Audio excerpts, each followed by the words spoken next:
नमस्कार दोस्तों, आज हम कंपेयर करने वाले दो बेहतरीन प्रोसेसर को जो कि इंटेल i7 11 जनरेशन जिसका वेरिएंट है 11800H, उसके साथ Ryzen 7 4800H प्रोसेसर।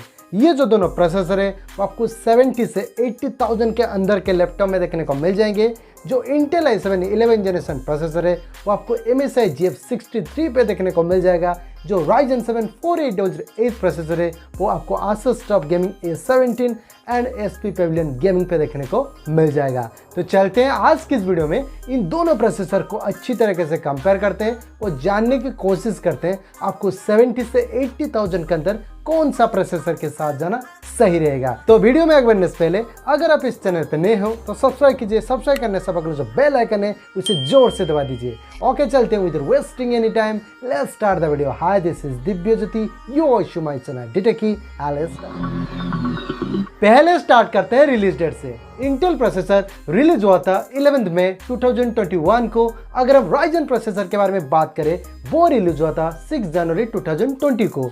सो रिलीज डेट के मामले में इंटेल i7 11 जनरेशन एक नया प्रोसेसर है। कोर्स एंड आर्किटेक्चर के बारे में इंटेल प्रोसेसर पर आपको 64 bit tiger lake H architecture based एक ऑक्टा कोर CPU देखने को मिल जाते हैं। अगर हम राइजन प्रोसेसर के बारे में बात करें वहां पर भी आपको 64 बिट Gen 2 आर्किटेक्चर बेस्ड एक ऑक्टा कोर CPU देखने को मिल जाते हैं। तो यहाँ पर देखें तो दोनों प्रोसेसर पर आपको टास्क डिस्ट्रीब्यूशन के लिए 8 कोर्स देखने को मिल जाएंगे। तो यहाँ पर कोर्स एंड आर्किटेक्चर के बारे में बात करें तो दोनों प्रोसेसर पे आपको लगभग सेम कोर्स देखने को मिल जाते हैं। सो कोर्स एंड आर्किटेक्चर के मामले में दोनों प्रोसेसर लगभग एक जैसे हैं। थ्रेड्स के बारे में दोनों प्रोसेसर पे आपको 16 थ्रेड्स देखने को मिल जाते हैं। तो यहाँ पर देखें तो दोनों प्रोसेसर पे आपको लगभग सेम थ्रेड्स देखने को मिल जाते हैं। उसके अलावा यहाँ पर बहुत ही ज़्यादा भी थ्रेड्स भी देखने को मिल जाते हैं। इसके कारण यहाँ पर जो मल्टीटास्किंग एंड परफॉर्मेंस मिलेगा बहुत ही ज़बरदस्त देखने को मिल जाएगा। सो थ्रेड्स के मामले में दोनों प्रोसेसर लगभग एक जैसे हैं। फैब्रिकेशन प्रोसेस के बारे में इंटेल प्रोसेसर आपको 10 नैनोमीटर की मिल जाएगी। अगर हम राइजन प्रोसेसर के बारे में बात करें वो आपको 7 नैनोमीटर की मिल जाएगी। तो यहाँ पर देखें तो राइजन प्रोसेसर पे जो सेमीकंडक्टर का साइज होता है बहुत ही छोटा देखने को मिल जाता है। इसके कारण ये जो प्रोसेसर है एक बैटरी एफिशिएंट प्रोसेसर बन जाता है। सो फैब्रिकेशन प्रोसेस के मामले में Ryzen 7 4800H प्रोसेसर एक बेहतर प्रोसेसर है। तेज CPU स्पीड के बारे में इंटेल प्रोसेसर पर आपको बेस फ्रीक्वेंसी मिल जाता है 2.3 GHz की एंड टर्बो बूस्ट फ्रीक्वेंसी मिल जाता है 4.6 GHz की। अगर हम राइजन प्रोसेसर के बारे में बात करें वहां पर आपको बेस फ्रीक्वेंसी मिल जाता है 2.9 GHz की एंड टर्बो बूस्ट फ्रीक्वेंसी मिल जाता है 4.2 GHz की। तो यहाँ पर देखें तो बेस फ्रीक्वेंसी आपको Ryzen 7 4800H प्रोसेसर पे बेहतर देखने को मिल जाता है, बट टर्बो बूस्ट फ्रीक्वेंसी आपको इंटेल i7 11 जनरेशन प्रोसेसर पे बेहतर देखने को मिल जाते हैं। अब जान लेते हैं केस मेमोरी के बारे में। तो एक बात याद रखना, जितना ज़्यादा केस मेमोरी होगा वो उतना अच्छा प्रोसेसर होगा। पहले जान लेते हैं L1 केस के बारे में जो सबसे छोटा होता है पर स्पीड के मामले में बहुत ही फास्ट होता है। इंटेल प्रोसेसर पर आपको 640 KB की मिलेगी। अगर हम राइजन प्रोसेसर के बारे में बात करें वहां पर आपको 512 KB की मिलेगी। तो यहाँ पर देखें तो इंटेल प्रोसेसर पर आपको L1 केस बिगड़ देखने को मिल जाता है। सो L1 केस के मामले में इंटेल i7 11 जनरेशन एक बेहतर प्रोसेसर है। L2 केस के बारे में जो L1 केस से बड़ा होता है पर स्पीड के मामले में L1 केस से कम होता है। इंटेल प्रोसेसर पर आपको 10 MB की मिल जाएगी। अगर हम राइजन प्रोसेसर के बारे में बात करें वहां पर आपको 4 MB की मिल जाएगी। तो यहाँ पर भी देखें तो इंटेल प्रोसेसर पर आपको L2 केस बिगड़ देखने को मिल जाता है। सो L2 केस के मामले में इंटेल i7 11 जनरेशन एक बेहतर प्रोसेसर है। तो L3 केस के बारे में जो सबसे बड़ा होता है पर स्पीड के मामले में L1 case and L2 case से कम होता है। इंटेल प्रोसेसर पर आपको 24 MB की मिलेगी। अगर हम राइजन प्रोसेसर के बारे में बात करें वहां पर आपको 8 MB की मिल जाएगी। तो यहाँ पर भी देखें तो इंटेल प्रोसेसर पर आपको L3 केस बिगड़ देखने को मिल जाता है। सो L3 केस के मामले में इंटेल i7 11 जनरेशन एक बेहतर प्रोसेसर है। तेज जीपीयू के बारे में इंटेल प्रोसेसर पर आपको इंटीग्रेटेड इंटेल USD ग्राफिक्स देखने को मिल जाता है जहां पर आपको मैक्सिमम जीपीयू फ्रीक्वेंसी मिल जाता है 1450 मेगाहर्ट्ज की। अगर हम राइजन प्रोसेसर के बारे में बात करें वहां पर आपको integrated AMD Radeon Vega 7 graphics देखने को मिल जाता है जहां पर आपको मैक्सिमम जीपीयू फ्रीक्वेंसी मिल जाता है 1600 मेगाहर्ट्ज की। तो यहाँ पर देखें तो राइजन प्रोसेसर पर आपको एक बेहतर जीपीयू देखने को मिल जाता है। सो जीपीयू के मामले में Ryzen 7 4800H प्रोसेसर एक बेहतर प्रोसेसर है। रैम के बारे में इंटेल प्रोसेसर पर आपको डुअल चैनल का रैम का सपोर्ट देखने को मिल जाता है जहां पर आपको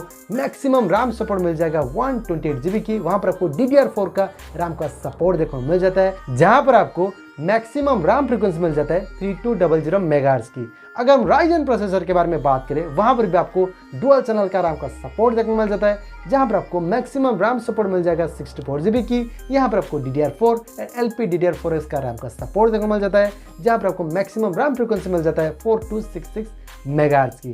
तो यहाँ पर देखें तो ज़्यादा रैम का सपोर्ट आपको इंटेल प्रोसेसर पे बेहतर देखने को मिल जाता है, बट ज़्यादा रैम फ्रीक्वेंसी का सपोर्ट आपको राइजन प्रोसेसर पे बेहतर देखने को मिल जाता है। सो मेरे हिसाब से जो ज़्यादा रैम फ्रीक्वेंसी को सपोर्ट करता है वो मेरे लिए वो अच्छा प्रोसेसर है। सो इस लिहाज से मेरे हिसाब से no doubt Ryzen 7 4800H processor एक बेहतर प्रोसेसर है। टीडीपी के बारे में जो हम बोलते हैं थर्मल डिजाइन पावर के बारे में, दोनों प्रोसेसर पर आपको 45 वाट का मिल जाता है। इसका मतलब है कि दोनों प्रोसेसर पर आपको हाई टीडीपी देखने को मिल जाते हैं। इसके कारण यहाँ पर जो पावर कंजप्शन होगा बहुत ही ज़्यादा देखने को मिल जाएगा। सो टीडीपी के मामले में दोनों प्रोसेसर लगभग एक जैसे हैं। सीपीयू टेम्परेचर के बारे में, इंटेल प्रोसेसर पर आपको मैक्सिमम ऑपरेटिंग टेम्परेचर मिल जाता है 100 डिग्री सेल्सियस की। अगर हम राइजन प्रोसेसर के बारे में बात करें, वहां पर आपको मैक्सिमम ऑपरेटिंग टेम्परेचर मिल जाता है 105 डिग्री सेल्सियस की। तो यहाँ पर देखें तो जो राइजन प्रोसेसर होता है ना, वो बहुत ही ज़्यादा गर्मी झेल सकता है। सो सीपीयू टेम्परेचर के मामले में राइजन 7 4800H प्रोसेसर एक बेहतर प्रोसेसर है। PCI एक्सप्रेस वर्जन के बारे में, इंटेल प्रोसेसर पर आपको वर्जन 4.0 का सपोर्ट देखने को मिल जाता है। अगर हम राइजन प्रोसेसर के बारे में बात करें, वहां पर आपको वर्जन 3.0 का सपोर्ट देखने को मिल जाता है। तो यहाँ पर देखें तो इंटेल प्रोसेसर पर आपको लेटेस्ट जनरेशन का PCI का सपोर्ट देखने को मिल जाता है। वो इस लिहाज से PCI एक्सप्रेस वर्जन के मामले में इंटेल i7 11 जनरेशन एक बेहतर प्रोसेसर है। अब जान लेते हैं दोनों प्रोसेसर के बेंचमार्क स्कोर्स के बारे में।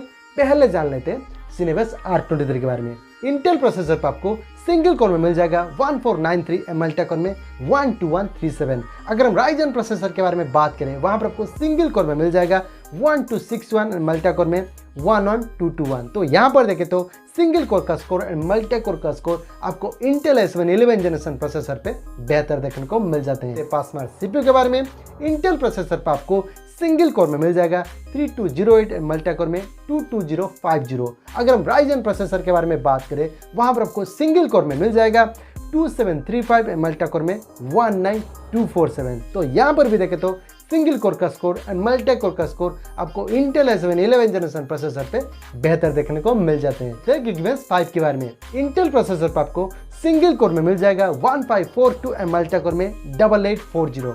अगर राइजन प्रोसेसर के बारे में बात करें, वहां पर आपको सिंगल कोर में मिल जाएगा 1176 एंड मल्टी कोर में 6817। तो यहाँ पर भी देखें तो सिंगल कोर का स्कोर एंड मल्टी कोर का स्कोर आपको इंटेल i7 11 जनरेशन प्रोसेसर पे बेहतर देखने को मिल जाते हैं। तो ओवरऑल यहाँ पर बेंचमार्क स्कोर्स के बारे में बात करें तो सिंगल कोर का स्कोर एंड मल्टी कोर का स्कोर आपको इंटेल i7 11 जनरेशन प्रोसेसर पे बेहतर देखने को मिल जाते हैं। सो बेंचमार्क स्कोर्स के मामले में इंटेल i7 11 जनरेशन एक बेहतर प्रोसेसर। तो ये रहा complete comparison between Intel i7 11 generation जिसका वेरिएंट है 11800H, उसके साथ राइजन 7 4800H प्रोसेसर।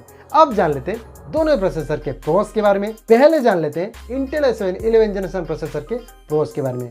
पहले तो ये एक नया रिलीज हुआ प्रोसेसर है। उसके बाद यहाँ पर आपको हाई टर्बो बूस्ट फ्रीक्वेंसी देखने को मिल जाता है। उसके बाद यहाँ पर आपको केस मेमोरी भी ज़्यादा देखने को मिल जाता है, ज़्यादा रैम का सपोर्ट देखने को मिल जाता है, लेटेस्ट जनरेशन का PCI का सपोर्ट देखने को मिल जाता है एंड एट लास्ट यहाँ पर आपको बेंचमार्क स्कोर ज़्यादा देखने को मिल जाते हैं। अगर हम राइजन 7 4800H प्रोसेसर के प्रोस के बारे में बात करें, पहले तो यहाँ पर आपको सेमीकंडक्टर साइज छोटा देखने को मिल जाता है। उसके बाद यहाँ पर आपको फास्टर CPU स्पीड देखने को मिल जाता है, पावरफुल इंटीग्रेटेड GPU देखने को मिल जाता है, यहाँ पर आपको हायर रैम फ्रीक्वेंसी का सपोर्ट देखने को मिल जाता है। उसके बाद यहाँ पर आपको हायर CPU टेम्परेचर भी देखने को मिल जाते हैं। तो ओवरऑल यहाँ पर कंक्लूजन के बारे में बात करें तो इन दोनों प्रोसेसर के अंदर आपको कौन सा प्रोसेसर के साथ जाना सही रहेगा, मेरे हिसाब से अगर आपका बजट है 70 से 80,000 तो आपको आग बंद करके इंटेल i7 11 जनरेशन प्रोसेसर के साथ जाना बेटर रहेगा। क्योंकि पहले तो ये एक नया रिलीज हुआ प्रोसेसर है, उसके बाद यहाँ पर आपको एक अच्छा खासा CPU स्पीड देखने को मिल जाता है, केस मेमोरी भी बिगड़ देखने को मिल जाता है।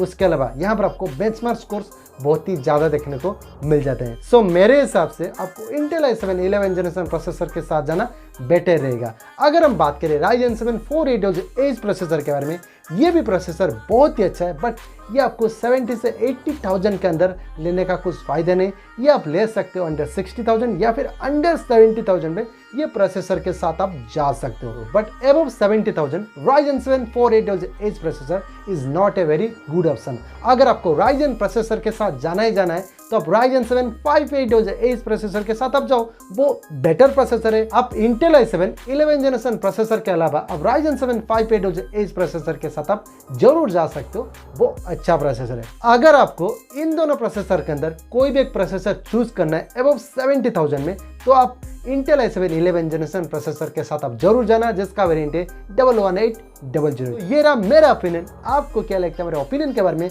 आप मुझे कमेंट सेक्शन पे बता सकते हो। अगर आपको किसी के बारे में डाउट आता है तो मुझे कमेंट सेक्शन पे पूछ सकते हो, या फिर मुझे इंस्टाग्राम पे मैसेज कर सकते हो, मैं आपको जरूर से रिप्लाई दे दूंगा। और हाँ, आप कौन सा प्रोसेसर के लिए इंटरेस्टेड हो या फिर कौन सा प्रोसेसर के साथ एक लैपटॉप खरीदने जा रहे हो, प्लीज़ मुझे कमेंट सेक्शन पे जरूर बताना। तो चलते हैं, वीडियो कहीं पर खत्म करते हैं। अगर आपको वीडियो अच्छी लगी तो लाइक कीजिए, शेयर कीजिए, सब्सक्राइब कीजिए। सब्सक्राइब करने के साथ बगल में जो बेल आइकन है उसे जरूर दबा देना, क्योंकि फ्यूचर में अगर कुछ अपडेट आता है तो आपके पास जरूर नोटिफिकेशन आ जाएगा। तो चलते हैं, थैंक यू, बाय बाय, जय हिंद, वंदे मातरम।